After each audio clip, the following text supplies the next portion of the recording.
Saudara, Ketua Dewan Penasihat Partai Golkar, Luhut Binsar Panjaitan, menilai pernyataan Ketua Umum Partai Demokrat Agus Harimurti Yudhoyono kampungan. AHY sebelumnya mengklaim ada upaya menjegal Koalisi Perubahan untuk Persatuan dan Anies Baswedan di Pilpres 2024. Berikut cuplikan wawancaranya di program Rosi. Luhut sudah semakin santer terdengar bahwa rezim ini memang ingin menjegal calon presiden tertentu. Rosi, kenapa sih kita ini suka buruk sangka gitu? Presiden itu saya kenal lah, tidak ada sama sekali intention dia untuk melakukan itu. Beliau itu tidak pernah mau mencampurin masalah hukum. Atau mencegal orang tadi seperti dibilang si Agus tadi. Supaya dicegal partainya, tidak ada itu sama sekali. Mengapa itu bisa terjadi? Saya bukan muji-muji presiden, tidak. Tapi presiden itu bukan seperti yang dibilang Agus Yudhoyono tadi. Tidak betul sama sekali itu. Saya jamin kalau itu. Saya kan perwira. Kalau itu saya jamin nggak ada. Jadi nggak usah bikin bicara-bicara kampungan itu menurut saya. Kenapa itu bisa menjadi impresi Pak Luhut? Karena memang KSP itu dianggap ingin mengambil alih, merampas Partai Demokrat karena Pak KSP ingin menjadi ketum Demokrat. Ini dianggap sebagai bagian upaya menjegal koalisi untuk mengusung Anies Baswedan. Dan sayang seribu sayang, Pak Muldoko ini adalah bagian dari pemerintahan Pak Jokowi. Harusnya Pak Jokowi mengatakan mesti stop. Pak Jokowi juga nyampurin itu semua, enggak juga. Baca aja tuh keadaannya. Enggak, presiden itu sama sekali. Presiden itu sangat demokratis. Sangat demokratis, saya kenal.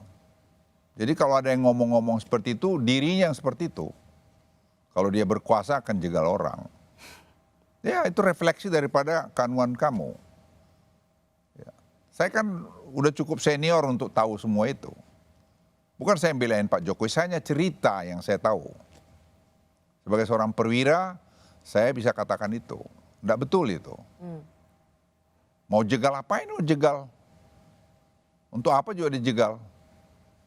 Saya mewawancarai pendiri CSIS, Pak Yusuf Wanandi, Pak Luhut. Dan dia mengatakan bahwa memang Pak Jokowi ingin hanya dua calon. Dua calon itu untuk memastikan bahwa siapapun calonnya itu akan melanjutkan apa yang menjadi legacy Pak Jokowi. Ya soal itu kalau ada orang ngomong itu ya sah-sah aja. Ya saya memang juga lihat begini Rosi ya. Kita ini kadang-kadang sok mau paling tahu bikin perubahan, bikin apa segala macam. Apa sih yang mau rubah? Esensi pembangunan itu yang saya ceritakan kemarin di Afrika, sehingga saya diundang di forum Afrika untuk climate change tanggal 3 September di Kenya. Karena saya ceritakan, karena negara-negara berkembang di sana melihat Indonesia itu sekarang sebagai model. Mereka melihat, saya ketemu 3 presiden itu, South Africa, Kongo, dan juga Kenya. Saya jelaskan, presiden itu ada 6 pilar pembangunan dia. Satu tadi mengenai hilirisasi, yang kedua tadi mengenai digitalisasi, yang ketiga tadi mengenai pendidikan, yang keempat tadi mengenai connectivity, yang kelima tadi mengenai dana desa. Itu semua pilarnya itu. Baik, itu adalah sesuatu yang membuat keberhasilan Presiden Jokowi dan diakui oleh dunia. Itu ya, kesaksian seorang Pak Luhut. Tapi pertanyaan saya Pak Luhut, kenapa gerah sekali dengan istilah perubahan? Bukan gerah, saya pikir kita ini jangan bohongin bangsa ini gitu loh.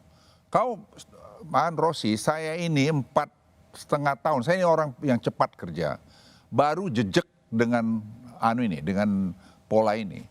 Kalau kau masuk lagi nanti, ngulangin, kamu mundur 4 tahun nanti. I'm telling you. Jadi inikah yang membuat bahwa seorang Anies Baswedan dan partai-partai koalisinya yang mengusung perubahan dianggap berbahaya bagi meneruskan legacy Saya Presiden jangan rakyat itu dibohongin kita sehingga jalan di tempat. Silakan aja siapa saja yang maju, tapi menurut hemat saya apa yang dibikin Pak Jokowi jangan dimusuhin. Karena ini semua udah ngakuin, dunia pada ngakuin, mereka hormat. Saya tadi malam baru bicara dengan Deputi Prime Ministernya PNG.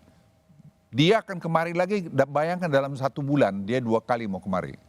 Ketemu karena dia minta assist mereka itu bagaimana kita melakukan pembangunan di sini. Dan saya beritahu dia, saya bicara per telepon. Udah 3 kali saya bicara telepon sejak pertemuan Presiden Jokowi ke PNG. Jadi saya, kalau kamu tanya tadi ada rejim ini begini-begini, Menjegal seorang jegal calon presiden. kampungan itu saya bilang itu. Sekali lagi kampungan.